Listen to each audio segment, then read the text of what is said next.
Cooper and his family then thought it was for the best for him to forego his would-be senior year and reclass to the class of 2024 instead of 2025.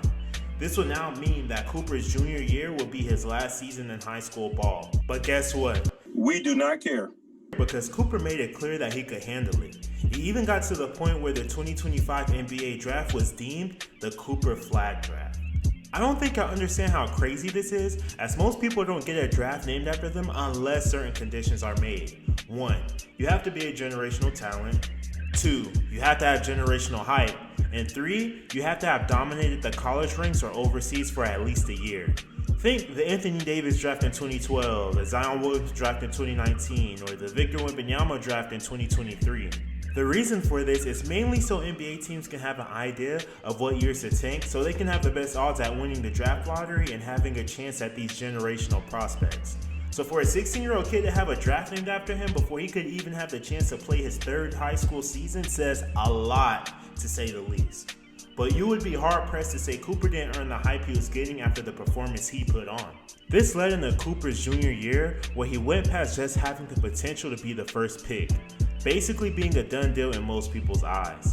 Cooper somehow managed to expand his game and became a better shot creator by getting better at creating more space when he's getting to his spots on the floor. He can still make some strides in this area, but even him getting better at this further solidified him as the most polished prospect in the country regarding of class or age. Not only was he the most polished player, but he also again demonstrated that he is a ruthless competitor by playing with a different type of intensity than most of his peers. This type of high motor, along with his unrivaled versatility and athleticism, made him the best player in the country by far, earning him a second Gatorade Player of the Year, but on the national level this time.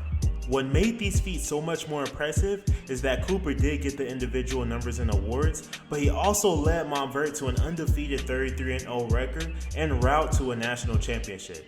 Check, check, and check.